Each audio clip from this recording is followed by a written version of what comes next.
So we are now having really good discussions. They started last night, a little bit, the night before that, and I think they're very good. They want peace. They've agreed they will not have a nuclear weapon, et cetera, et cetera. But we'll see. You have to get it done. But I would say there's a very good chance. And it began when I said that we were planning tomorrow on shooting down some of their power plants, and we're going to hold that up. Hopefully we won't have to do it. And hopefully we can make a deal that's good for all of us, including the Middle Eastern allies that have been very good to us, including Israel, that's been a great partner in this fight.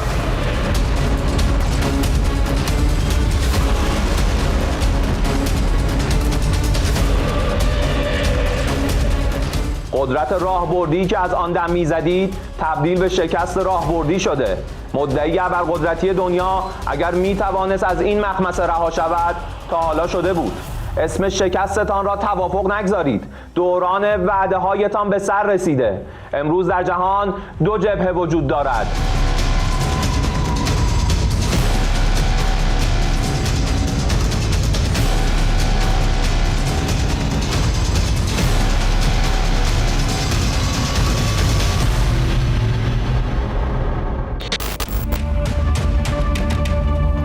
Ketegangan di Timur Tengah kembali menemukan titik panasnya di Selat Hormuz, jalur sempit yang memegang peran vital dalam arus energi dunia. Di tengah eskalasi, Donald Trump melontarkan ajakan kepada negara-negara sekutu untuk ikut mengawal jalur ini demi menjamin stabilitas distribusi minyak. Namun ajakan tersebut tidak sepenuhnya disambut. Jepang misalnya memilih menahan diri dan menolak keterlibatan langsung dengan alasan menjaga netralitas serta menghindari eskalasi konflik yang lebih luas. I'm demanding that these countries come in and protect their own territory because it is their territory. It's the place from which they get their energy, and they should come and they should help us protect it. You could make the case that maybe we shouldn't even be there at all because we don't need it. Namun di balik pernyataan keras itu, sikap Trump justru kerap berubah-ubah. Di satu sisi ia mendorong pengawalan militer, di sisi lain ia menyatakan keengganan untuk terlibat konflik panjang. Inkonsistensi ini menciptakan ketidakpastian di pasar global dan seperti biasa, pasar membenci ketidakpastian. Harga minyak pun merangkak naik bukan semata karena ancaman fisik, tetapi karena sinyal politik yang tak pernah benar-benar jelas arahnya. Perang Selat Hormuz sebagai simbol energi global bukan sekedar simbolik. Sekitar 17 hingga 20 juta barel minyak per hari atau hampir sepertiga dari perdagangan minyak dunia via laut melewati jalur ini. Artinya, setiap gangguan sekecil apapun di titik ini akan langsung terasa di denyut ekonomi global. Jika Selat Hormuz terganggu, dampaknya bersifat sistemik. Distribusi energi global tersendat, harga minyak melonjak tajam, inflasi meningkat, dan biaya logistik meroket. Dalam skenario ekstrim penutupan sebagian saja, dunia bisa menghadapi krisis energi yang efek dominonya menjalar ke pangan, industri, hingga stabilitas politik. Bagi Indonesia, dinamika harga minyak global tetap menjadi faktor penting yang perlu dicermati. Kenaikan harga di pasar internasional berpotensi meningkatkan tekanan terhadap anggaran energi nasional, sekaligus mendorong penyesuaian di berbagai sektor. Dampaknya bisa terasa pada biaya produksi dan distribusi, yang pada akhirnya mempengaruhi ritme aktivitas ekonomi sehari-hari. Namun, dengan pengelolaan yang terukur dan langkah antisipatif pemerintah, kondisi ini diharapkan tetap dapat dijaga agar tidak mengganggu stabilitas ekonomi secara luas. Merespons situasi ini, pemerintah Indonesia atas arahan Presiden mulai menyiapkan langkah mitigasi. Mulai dari penguatan cadangan energi nasional, diversifikasi sumber impor, hingga pengendalian konsumsi energi di dalam negeri. Pemerintah juga mempercepat transisi energi alternatif sebagai bantalan jangka menengah. Salah satu opsi yang mencuat adalah penerapan work from home sebagai strategi efisiensi energi. Pemerintah saat ini masih menyusun aturan teknis secara detail melalui koordinasi lintas kementerian. Wacana yang berkembang penerapan WFH 1 hari dalam seminggu dinilai mampu menekan konsumsi BBM hingga sekitar 20% dalam periode tersebut, terutama dari sektor transportasi harian. Kebijakan ini direncanakan berlaku bagi ASN serta menjadi imbauan bagi sektor swasta untuk berpartisipasi. Dulu kita atasi COVID, berhasil kita, dan kita mampu banyak bekerja dari rumah, efisiensi, berarti kita menghemat BBM dalam jumlah yang sangat besar. Umpamanya berapa ASN dan pejabat tidak usah ke kantor, mengurangi macet dan melaksanakan penghematan besar-besaran. Mengurangi hari kerja pun harus kita pertimbangkan. Bahwa dengan tingginya harga minyak maka perlu efisiensi daripada waktu kerja, di mana akan dibuka fleksibilitas untuk work from home dalam 1 hari dalam 5 hari kerja. Nah, itu teknisnya sedang akan disiapkan karena ini diharapkan juga tidak hanya ASN tetapi juga swasta dan juga Pemda-Pemda. Di kawasan Asia Tenggara, langkah serupa juga mulai terlihat. Thailand mendorong penerapan kerja fleksibel bagi sebagian sektor untuk mengurangi mobilitas harian. Sementara Filipina mengeluarkan imbauan kepada instansi pemerintah dan swasta untuk mengoptimalkan skema kerja jarak jauh sebagai bagian dari strategi penghematan energi.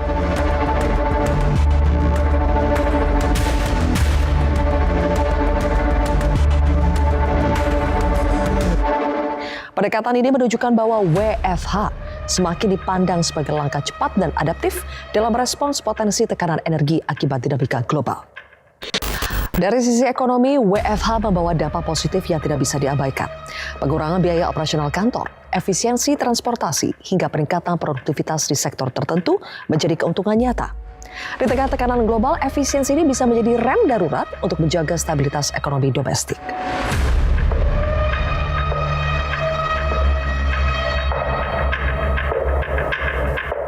Selat Hormuz bukan sekedar jalur air. Selat ini menjadi penentu ritme ekonomi dunia. Saat tekanan global meningkat, ketahanan bukan soal siapa yang paling kuat, melainkan siapa yang paling siap. Inilah kontroversi selengkapnya. Riuh Hormuz mengusik dunia. Bersama saya, Zilvia Iskandar.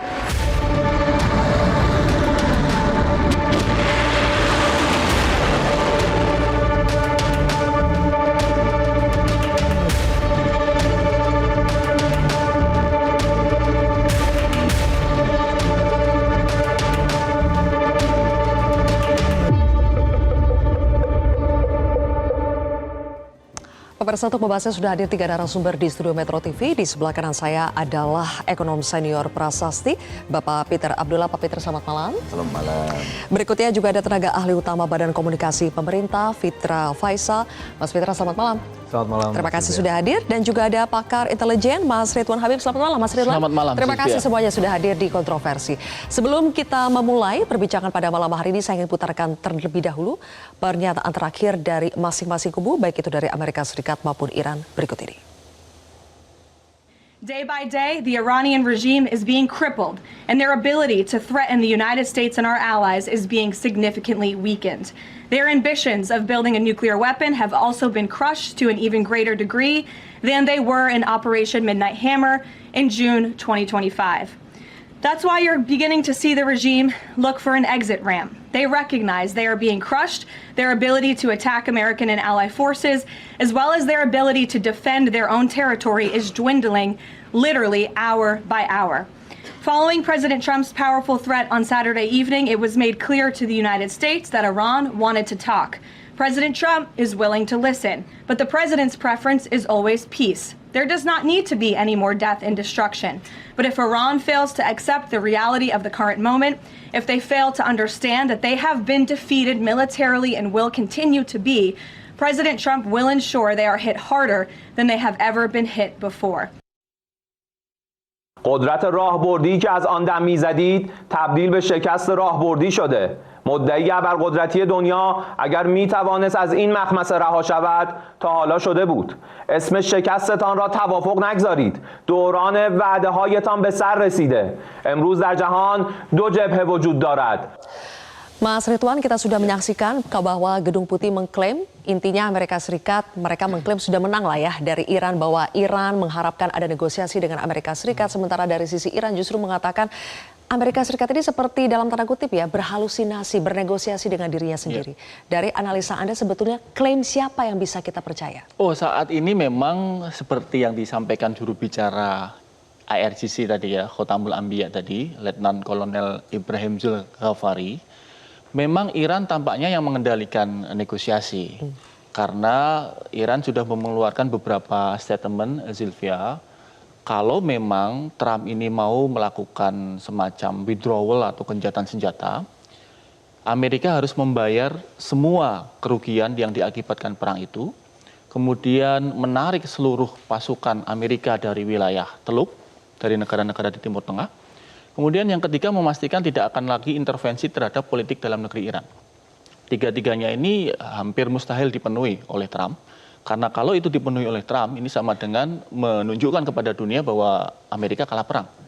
Jadi tampaknya hari ini stalling time, mengulur waktu, seiring dengan perjalanan dari 7.500 marinir, yang kira-kira sekitar mungkin 10 jam lagi dari kita live ini, akan sampai di sekitar perairan Iran. Dan kemudian juga ada penggerakan dari pasukan lintas udara, Brigade 82 Amerika, yang juga akan melakukan penerjunan dengan sistem langsung ke pulau-pulau sensitif Iran, seperti Pulau Harji. Jadi tampaknya Trump ini ya hanya sekedar mengulur waktu saja, sampai kemudian mereka akan masuk menggunakan ground invasion. Oke, kami juga punya informasinya soal bagaimana Amerika Serikat sudah mengirimkan ribuan pasukannya untuk masuk ke Selat Hormuz dan juga di wilayah Iran. Mas Ridwan, berarti Trump sudah bulat ini memutuskan akan melakukan invasi darat?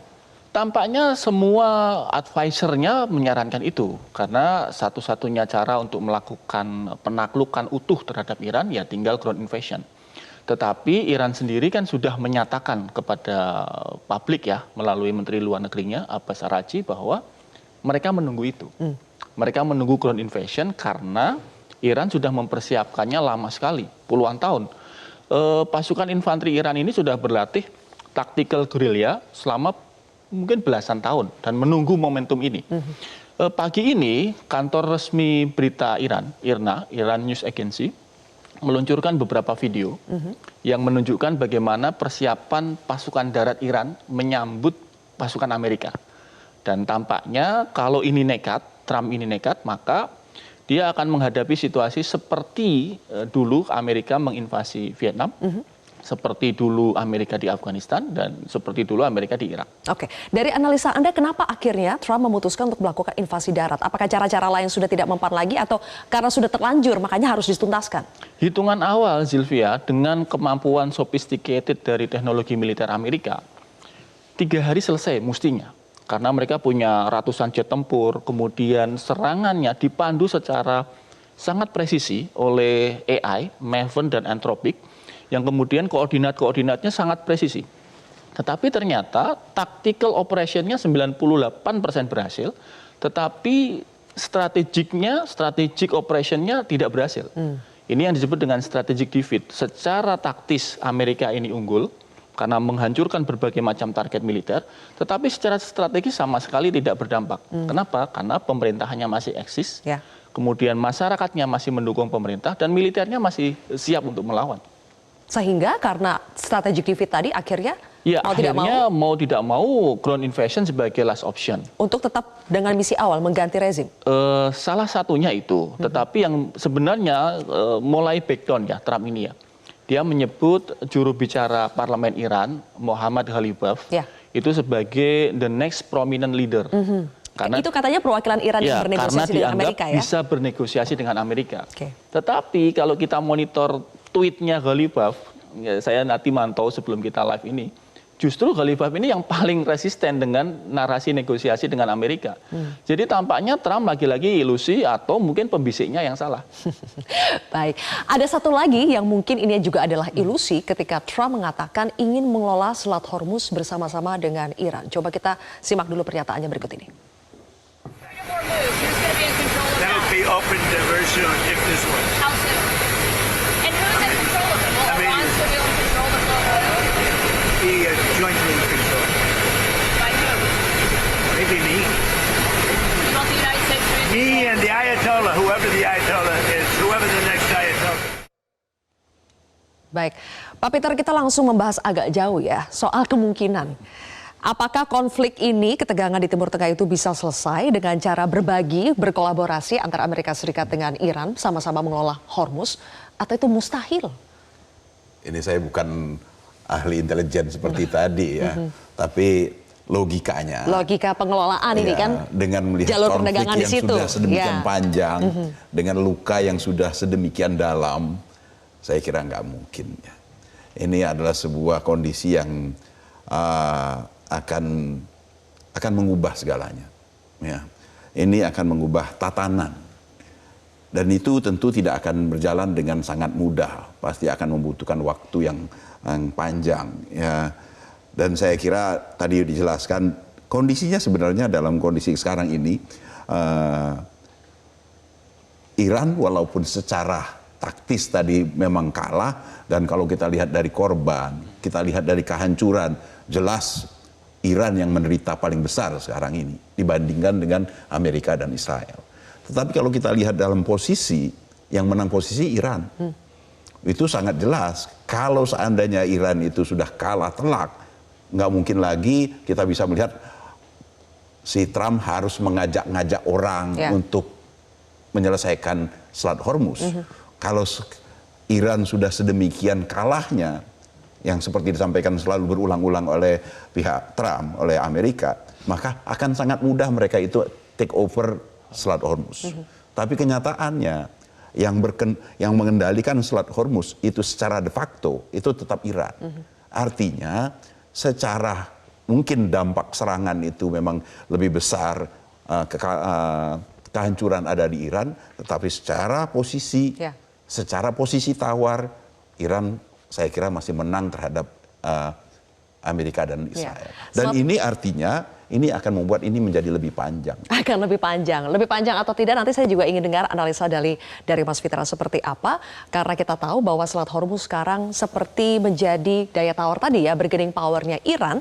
Dan juga mungkin negara-negara di Teluk, di kawasan itu juga mungkin harus menggunakan pengaruhnya untuk mendesak Amerika Serikat untuk sudahlah disudahi saja. Karena ada kepentingan-kepentingan yang terganggu di sekitar Selat Hormuz itu. Dampaknya seperti apa nanti kita akan bahas lebih jauh pemirsa usai jeda berikut ini.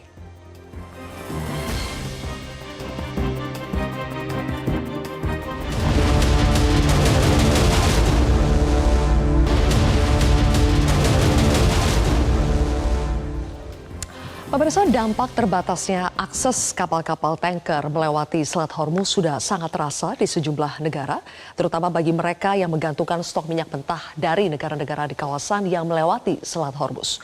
Filipina misalnya sebagai negara yang mengandalkan sekitar 90% kebutuhan minyak mereka dari Teluk, Filipina tentu sangat terdampak dengan ketegangan yang terjadi di Selat Hormuz.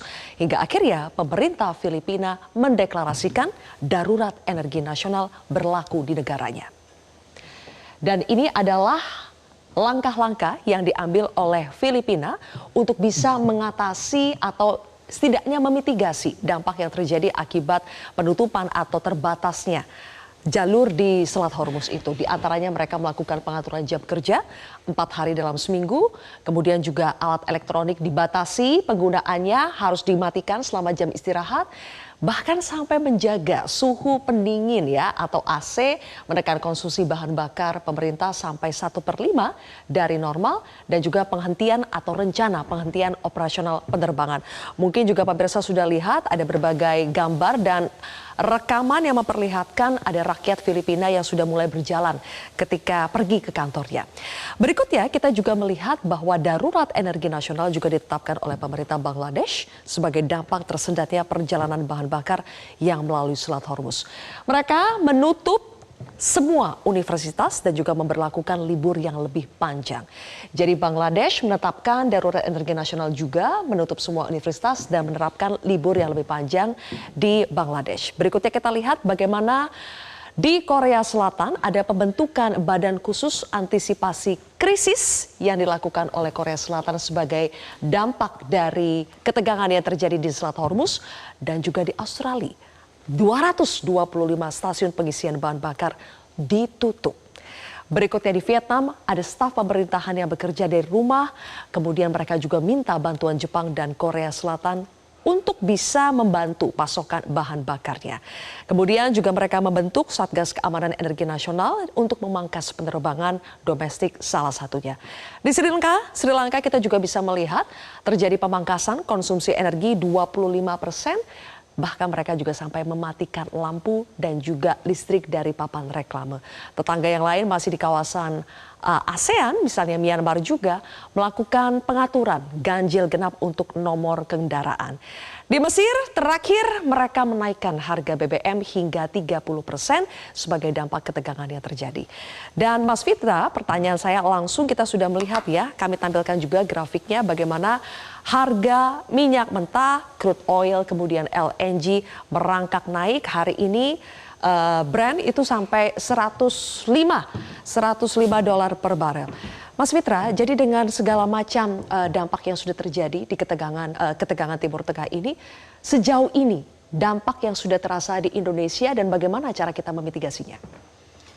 Iya, jadi salah satu hal yang tentunya kita pantau adalah harga minyak dunia ya, tadi antara Brent dan juga crude oil. Nah, tentunya kita menyandingkannya dengan data asumsi makro kita di tahun ini, ya APBN kita 78 US dollar per barrel untuk ICP. Tetapi kalau kita lihat dari year to date ya, artinya kita ambil dari Januari sampai bulan akhir Maret, itu masih 68 US dollar per barrel secara rata-rata. Karena kita pernah menyaksikan di awal Januari itu hovering di antara 50-60, sehingga secara average bahkan belum menyentuh 70 US dollar per barrel. Tetapi tentu saja Presiden juga sering menyampaikan kewaspadaan. Makanya dalam beberapa kali pertemuan, entah itu ratas atau rapat kabinet penuh, Presiden selalu menyampaikan bahwa ya kita perlu heads up ya, dan bahkan heads up ini sudah merupakan bagian dari skenario Presiden semenjak tahun lalu ya. Di bulan Februari 2025 Presiden waktu itu mengumpulkan para redaktur media dan bahkan sempat menyampaikan bahwa we are living in a very dangerous period dan kemungkinan besar Amerika Serikat akan menyerang Iran dan itu kejadian sekarang dan itu sudah dipersiapkan semenjak jauh-jauh hari. Sehingga apa yang kita alami sekarang, this is not our first rodeo. Di tahun 2022 sempat ada Rusia dan Ukraina, tahun 2022 di bulan Februari. Dan itu sempat juga harga minyak dunia itu sampai 120 US dollar per barrel.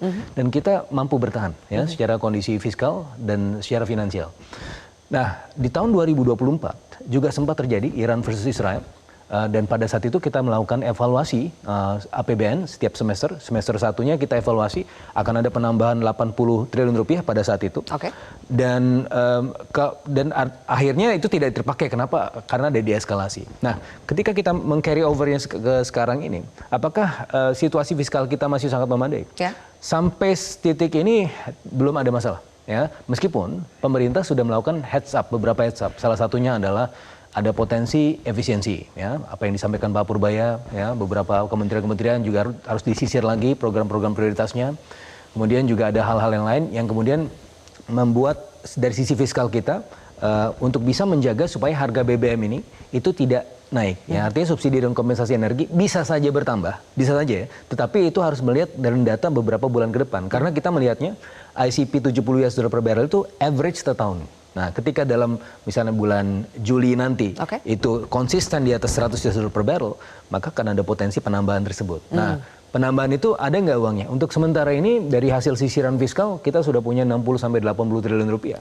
Dan untuk kompensasi penambahan ya dari setiap kenaikan 1 US dollar per barrel dari asumsi makro itu sebenarnya sudah cukup selaras. Jadi no worries ya, we are in a good hand.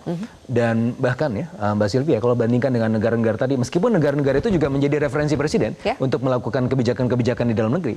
Tetapi ada satu hal yang menarik ya, di Economist sempat kemudian memetakan ya Indonesia berada di mana sih kalau dalam kondisi situasi sekarang ini, risikonya di mana?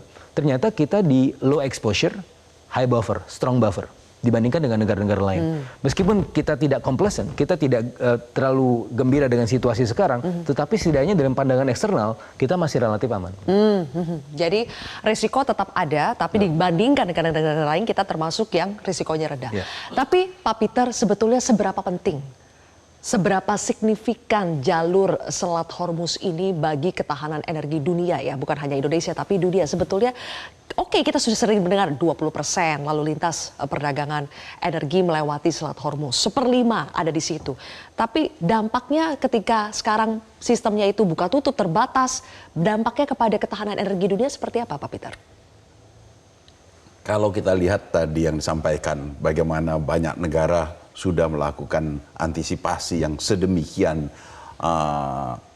mendasar ya. Kebijakan-kebijakan, saya kira itu kebijakan-kebijakan yang sangat mendasar ya. Itu mencerminkan betapa pentingnya posisi dari Selat Hormuz dan dampak ikutannya. Karena memang tidak bisa kita melihat hanya Selat Hormuznya sendiri. Selat Hormuz harus kita lihat secara ekosistem, ya, secara keseluruhan dampaknya terhadap hal-hal lain. Walaupun kalau kita lihat dari jumlah, dia kan hanya berdampak kepada 20% total supply energi. Tapi yang dilihat adalah rangkaian dampak berikutnya. Inilah yang kemudian menyebabkan berbagai negara itu mengantisipasi secara lebih serius, secara lebih hati-hati. Ya. Ada dua hal yang menjadi titik utama di sini. Yang pertama adalah dampak dari Hormuz itu akan mempengaruhi secara keseluruhan rantai pasok. Ya. Tidak hanya yang 20%, tapi juga yang 80% akan ikut terpengaruh. Yang kedua adalah yang saya kira yang benar-benar menjadi pertimbangan utama mereka melakukan antisipasi yang sedemikian besar, itu dikarenakan mereka memiliki keyakinan bahwasanya kondisi ini tidak akan jangka pendek. Jadi kalau dua hal ini kita gabungkan, maka pertanyaan tadi saya menjawabnya dengan sangat sangat besar. Firm ya? Ya, firm sangat besar. Dan itu sudah terrefleksi bagaimana banyak negara mengantisipasinya dengan sebuah perencanaan, itu perencanaan krisis. Ya. Artinya ini sesuatu yang bisa mengakibatkan krisis. Kalau sesuatu yang bisa mengakibatkan krisis tentunya adalah sesuatu yang sangat besar. Oke. Dan ketika kita mendengar yang terbaru, Mas Ridwan, di mana tadi Israel sudah membunuh ya Komandan Angkatan Laut IRGC, Tang Siri, sudah tewas. Apakah ini kan dia dianggap sebagai tokoh di balik penutupan Selat Hormuz. Apakah ketika komandannya sudah tewas, ini akan lebih memudahkan jalan Amerika dan sekutunya untuk bebas melewati Selat Hormuz? Sama sekali tidak ya, Sylvia. Tentara Zionis Israel ini lupa bahwa kaderisasi dari Iran ini sudah dipersiapkan lama sekali. Bahkan tidak hanya militernya, Sylvia. Anak-anaknya sejak SD, sejak madrasah itu sudah diberikan doktrin bahwa ketika nanti kamu besar, musuh kamu adalah Amerika dan Zionis Israel. Jadi kalau diwafatkan satu, dibunuh satu, itu penggantinya sudah online, sudah inline, sudah antri berbaris untuk menyiapkan itu. Kalau Sylvia cek data statistik, dari 90 juta jiwa masyarakat Iran, itu mayoritas usianya adalah 30 sampai 45. Mayoritas usianya. Jadi generasi X, generasi Z. Dan yang diserang oleh Zionis Israel dan Amerika ini pimpinan-pimpinan yang berusia 60, 70, 80. Jadi Gen Z-nya, kolonel-kolonelnya, letnan kolonelnya seperti Letkol Ibrahim Zegovari itu, milenial ya dia itu ya? adalah Gen Z. Dan dia bayangkan, ini letnan kolonel tiap hari bikin jumpa pers membuli Presiden Trump. Ini presiden Jubir dilawan sama jubir. Letnan kolonel ya, bayangkan. Ini presiden Amerika dilawan oleh letnan kolonel. Ini kan sebuah pesan yang sungguh luar biasa dari Iran bahwa ya level Trump ini ya cuma letkol gitu bagi Iran. Nah ini yang membuktikan bahwa mereka memang sudah siap secara kaderisasi. Kemudian ketika tadi informasi bahwa ada ribuan pasukan marinir ya yang juga dikirimkan oleh Amerika Serikat, itu maksudnya mau apa di Selat Hormuz? Apakah mereka bisa kalau harus head to head antara Angkatan Laut Amerika dengan Angkatan Laut Iran di Selat Hormuz bagaimana? Target mereka 3. Pertama adalah Pulau Harji. Ini memang penyimpanan oil reserve Iran yang cukup besar. Itu yang pertama. Yang kedua, Selat Hormuz dengan serangan militer laut. Kemudian yang ketiga adalah fasilitas-fasilitas nuklir yang belum bisa dihancurkan dengan B-52, pesawat siluman itu. Jadi 3 titik itu yang akan ditarget oleh pasukan khusus Amerika, Delta Force, Brigade 82, Marinir, 3 itu. Tetapi semuanya sudah dideteksi oleh Iran. Letnan Kolonel Ibrahim itu sudah mengatakan bahwa kalau kalian masuk puluh harji, kalian akan mendapatkan neraka dunia, tanda petik. Jadi semua itu sudah diantisipasi. Dan tampaknya memang Iran sudah sangat siap dengan senjata-senjata rahasia. Termasuk yang kami dengar terbaru, mereka ini punya semacam kapal selam kecil yang kemudian bisa bergerak secara taktis dan lincah untuk melakukan serbuan-serbuan ringan ke pertempuran laut, Mandala Laut.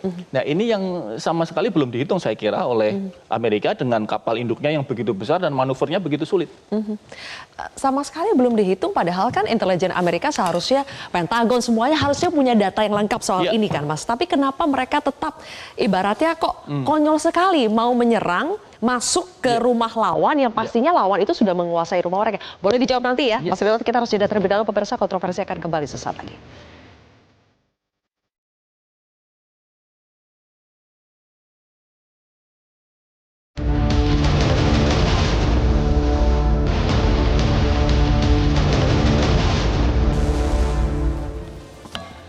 Jadi Mas Ridwan, tadi pertanyaan saya sebelum jeda adalah kenapa Amerika kok sepertinya dalam tanda kutip konyol sekali ingin langsung masuk ke jantungnya Iran yang sebetulnya pasti mereka sudah lebih menguasai dong. Iran sudah lebih menguasai, tapi kenapa akhirnya itu tetap diambil, langkah itu tetap diambil Amerika? Ya karena secara taktikal tadi, Sylvia, teknologi saja ternyata tidak cukup.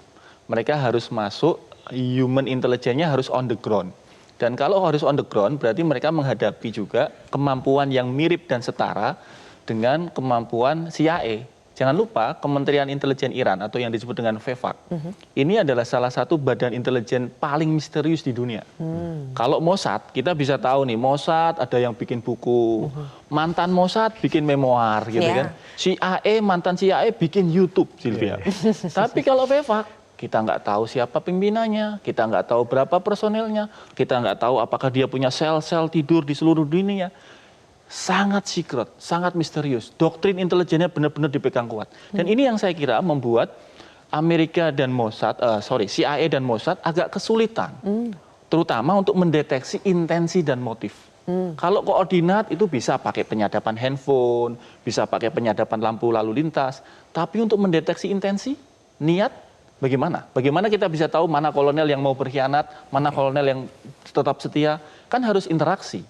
Kalau tidak ada interaksi, mereka tidak tahu. Jadi Anda menduga intelijen Amerika dan Israel akan sulit ya membaca gerak-gerak intelijen dari Iran? Ya, sampai hari ini tujuan utama mereka untuk mengubah pemerintahan kan gagal. Ya. Awalnya Mossad, intelijen Zionis Israel ini, mereka ingin ketika Ayatullah Ali Khamenei wafat, pemerintahannya berganti oleh kolonel-kolonel yang berbalik arah. Tetapi ternyata kan tidak. Mereka sudah merasa menggalang begitu banyak kolonel untuk berkhianat, uangnya diambil, shekelnya diambil, dolarnya diambil, mereka nggak ngelakuin apapun. Jadi kayak semacam bluffing saja bahwa oke, aku akan bekerja untuk kamu, tapi ternyata begitu Ayatullah wafat, mereka malah loyal kepada Mujtaba Khomeini. Nah itu tadi, Sylvia. Jadi intensinya tidak bisa diduga. Kalau cuma teknologinya dia pergi kemana bisa dideteksi oleh alat-alat canggihnya. Tapi intensinya nggak bisa. Jadi semakin misterius semakin mengerikan ya Mas. Betul. Oke, yang perlu kita antisipasi juga Mas Fitra adalah dampak. Kalau tadi negara-negara lain sudah mulai merencanakan, sudah mengambil langkah-langkah mitigasi untuk mengantisipasi ya ketegangan yang terjadi di Selat Hormuz. Bagaimana dengan Indonesia? Yang terakhir kita dengar adalah wacana untuk memberlakukan work from home sehari dalam sepekan. Bagaimana? Apakah itu jadi dilaksanakan atau tidak, Mas Fitra?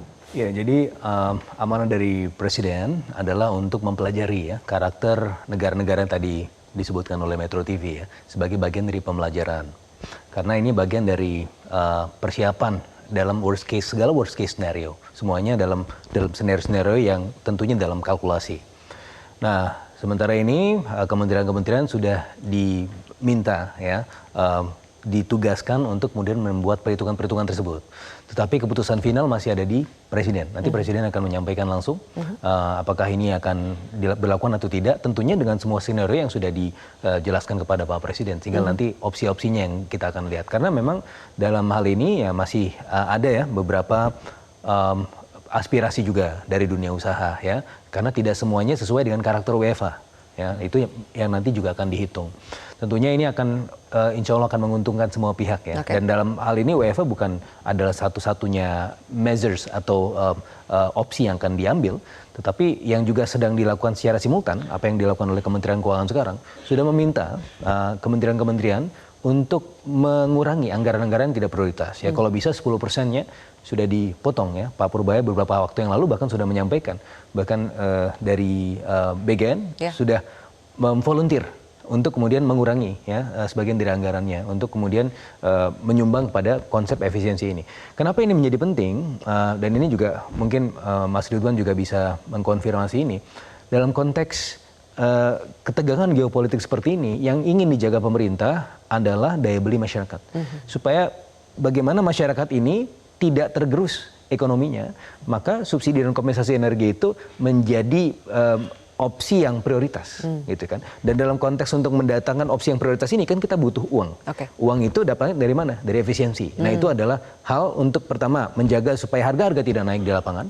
Yang kedua, supaya menjaga supaya defisit fiskal kita tidak melebihi 3% dan itu masih dalam rentang yang wajar. Meskipun ya dalam beberapa perhitungan nanti Pak Peter juga bisa menyampaikan. Sebenarnya kalau kita bicara mengenai fiscal deficit 3%, itu yang paling disiplin Indonesia. Eropa sudah tidak disiplin lagi. Bahkan Vietnam itu sudah 45% defisitnya. Mereka bisa tumbuh 8%. Nah, mungkin ke depannya itu juga merupakan bagian dari opsi. Meskipun sampai saat ini ya pemerintah masih sangat memegang patron disiplin fiskal Undang-Undang Keuangan Negara 17 tahun 2003. Sampai saat ini kita masih menjaga supaya itu di bawah 3%. Gitu. Oke, dan kita sebetulnya sangat disiplin ya dalam menjaga hal itu ya. Baik pemirsa, kami masih akan lanjutkan lagi di segmen terakhir. Meskipun kita tidak bisa mengira-ngira ya kapan agresi Amerika, Israel dengan Iran ini akan berakhir, tapi setidaknya ada tanda-tanda yang bisa kita baca dan itulah yang harus kita lakukan untuk bisa mempersiapkan diri lebih baik lagi. Nanti kita akan bahas di segmen terakhir, tetaplah di Kontroversi.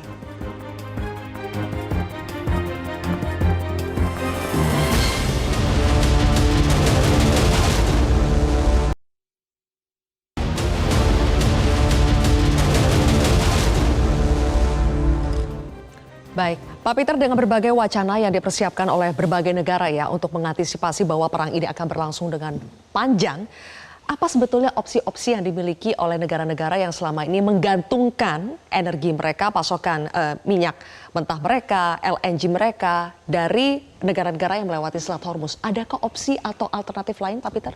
Kalau kita lihat dari semua kebijakan yang diambil tadi, nggak ada opsi. Opsinya kan adalah keterbatasan supply.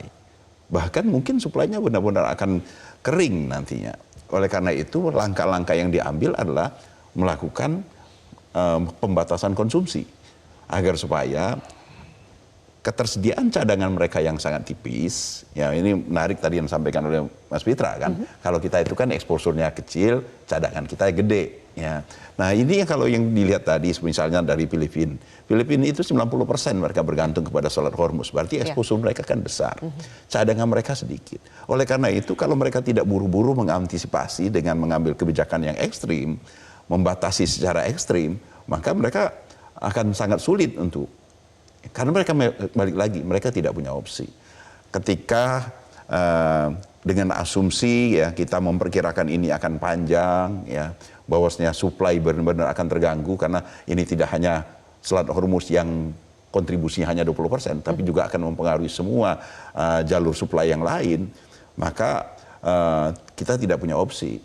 Ya, opsi yang kita miliki adalah satu-satunya adalah dengan membatasi konsumsi kita, mengurangi ketergantungan kita. Ya, hanya itu yang bisa dilakukan. Akses yang dimiliki oleh kita selama ini bagaimana, Mas Fitra, semenjak ketegangan terjadi di selat yang merembet ke Selat Hormuz ya? Bagaimana sebetulnya akses? Kan kalau Iran sudah mengatakan sebetulnya kapal-kapal non-musuh itu boleh bebas untuk melewati Selat Hormuz, tentunya dengan sejumlah syarat, misalnya meminta izin pada otoritas Iran dan sebagainya. Kalau selama ini akses kita bagaimana? Akses kita masih lancar, meskipun di situ tentunya ada pembatasan-pembatasan ya. Jadi kalau kita melihat dalam konteks itu, kita diuntungkan dengan netralitas kita, itu yang pertama.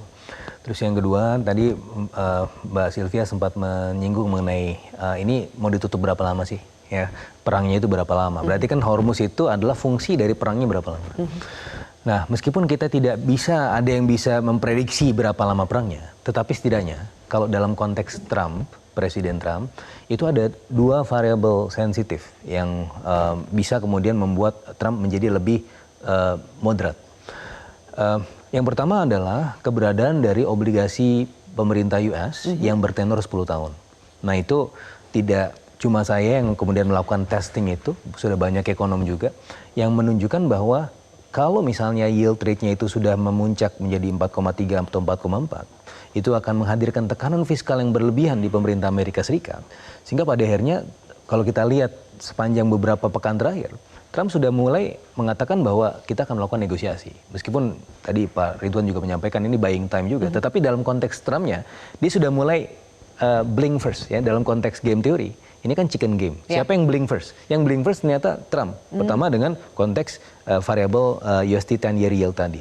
Yang kedua adalah konstituen Trump, kebanyakan yang di daerah Industrial Belt dan juga Bible Belt yang di daerah selatan, itu sangat sensitif terhadap pergerakan harga petrol. Dan harga petrol ini sudah memuncak di Amerika Serikat. Sehingga itu akan mempengaruhi emosi dari konstituensi Trump. Dan makanya beberapa waktu yang lalu juga Senator Graham dari South Carolina juga menyampaikan concernnya ketika Israel menyerang kilang minyak di Iran. Meskipun si South Carolina Senator ini Graham tadi itu sebenarnya warmongering, suka perang dan memang suka Presiden Trump menyerang Iran, tetapi ketika sudah masuk ke ongkos energi itu mempengaruhi wilayah konstituensinya. Sehingga setidaknya kalau kita melihat dalam konteks intensi atau revealed preference dari Trump, dia akan lebih mengurangi ya serangannya ke Iran, meskipun ya Iran sama Israel ini belum ada yang bisa mengontrol, wild card-nya di situ. Tetapi setidaknya dari faktor Amerika Serikat itu kita sudah mulai melihat ada konteks retreating, dan harga Brent juga sudah mulai lebih terstabilisasi dengan konteks Trump yang jauh lebih moderat terhadap Iran. Moderat itu maksudnya sudah mulai melunak begitu ya? Betul. Dengan dua variabel tadi, Anda melihat itu ada indikasi bahwa ini sepertinya setidaknya dari pihak Amerika, dari pihak Trump yang akan perlahan mundur teratur, tapi tinggal dicari exit strateginya yang main cantiknya itu bagaimana supaya nggak malu-malu amat ya. Mas Ridwan, kalau sekarang dari Iran juga mengancam bukan hanya menutup Selat Hormuz bagi negara-negara musuh ya, tapi juga sampai menutup Laut Merah, itu dampaknya akan seperti apa dan apakah itu benar juga akan dilakukan oleh Iran? Tampaknya enggak ya, sudah dijelaskan oleh Menteri Luar Negeri Iran bahwa mereka tidak memusuhi negara-negara Teluk. Kenapa mereka menyerang Bahrain? Kenapa mereka menyerang Oman? Uni Emirat Arab, karena di situ ada pangkalan-pangkalan Amerika di sana. Jadi ketika Amerika sudah withdrawal pasukannya dari pangkalan-pangkalan itu, maka sudah tidak ada lagi legitimasi untuk diserang. Jadi saya kira tadi Zilvia, penjelasan dari Mas Fitra tentang kesiapan Indonesia secara ekonomi, itu menurut kami harus juga ditambah dengan kesiapan Indonesia menghadapi potensi polikrisis geopolitik. Polikrisis ini nggak hanya ekonomi, ada krisis sosial, krisis teknologi, dan juga krisis politik. Kita mengkhawatirkan negara-negara yang dianggap dalam tanda petik tidak mendukung invasi atau agresi Zionis Israel dan Amerika ini dianggap sebagai musuh oleh Israel dan Amerika. Dan kalau dianggap sebagai musuh, maka dia menjadi target. Nah, kalau dalam konteks Indonesia, tentu saja Presiden Prabowo jelas dalam beberapa wawancara, termasuk yang terakhir dengan media, mengatakan bahwa Indonesia tetap menjaga perdamaian dunia. Artinya tentu saja Indonesia tidak setuju dengan serangan Zionis Israel itu. Baik, tapi kalau kita berbicara soal perkiraan ya, Mas Ridwan, masing-masing intelijen kan seharusnya punya perkiraan sebetulnya kalau mengambil strategi ini outputnya apa. Apakah sudah bisa diprediksi kira-kira sebetulnya hasil dari perang ini seperti apa, siapa sebetulnya pihak yang paling merugi kalau perang ini terus berlanjut? Hari ini zero sum game buat dua-duanya. Karena bagi Amerika dalam doktrin Clausewitz, tiga-tiganya dia gagal. Tidak berhasil menguasai pemerintahan, tidak berhasil menguasai militer, mengubah militer untuk membelot, tidak berhasil menguasai willingness dari people. Rakyatnya tetap mendukung rezim Iran. Jadi Amerika zero sum game, dia withdrawal, dia akan malu di dunia internasional. Trump mengatakan perangnya berakhir, dia kemungkinan akan didorong untuk di-impeach oleh lower Kongres Demokrat. Kalau kemudian Trump memaksakan ground invasion, maka ini akan menjadi bloody battle dan bisa berbulan-bulan, bahkan hitungan tahun. Dan tentu saja semua tidak ingin itu. Negara-negara Timur Tengah, menurut laporan terakhir Forbes, para investor-investor Timur Tengah yang sebelumnya menanamkan saham investasi di Amerika mengumumkan bahwa mereka tidak akan lagi menanamkan sahamnya di Amerika. Dan ini bukan investor kelas teri, ini billion dollar. Dan itu akan sangat berdampak pada perekonomian Amerika. Jadi tadi pertanyaan Zilvia, kira-kira ujungnya apa? Zero sum game. Bagi Iran, ini yang mereka tunggu-tunggu sebenarnya. Untuk menunjukkan kepada dunia bahwa kami, Iran, bisa mengalahkan hegemon, superpower Amerika. Tapi bagi Amerika, karena dia mendukung Zionis Israel, ini menjadi blunder terbesar menurut kita. Oke, dan kita masih menantikan ya babak selanjutnya ketika nanti invasi darat, kalau jadi, sampai jadi ini dilakukan, harus punya endurance yang panjang termasuk dari negara-negara yang tidak terlibat perang dalam perang tersebut, tapi kita juga pasti akan kena dampaknya, harus bersiap-siap. Terima kasih Mas Ridwan, kemudian Mas Fitra dan juga Pak Peter, terima kasih atas analisanya di kontroversi pada malam hari ini. Pemirsa, demikianlah akhir dari kontroversi. Saya Zilvia Iskandar pamit undur diri. Terima kasih telah menyaksikan kontroversi. Selamat malam.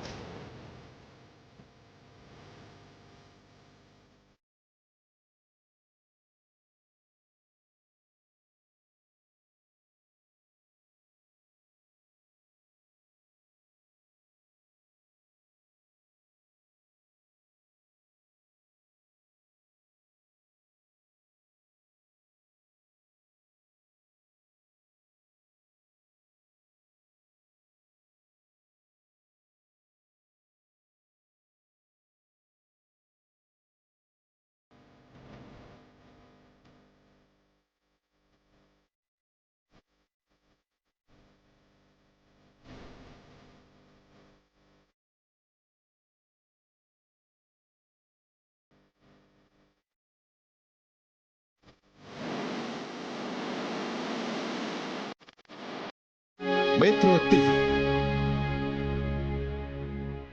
Jelajahi cara baru mendapatkan informasi. Download Metro TV Extend sekarang.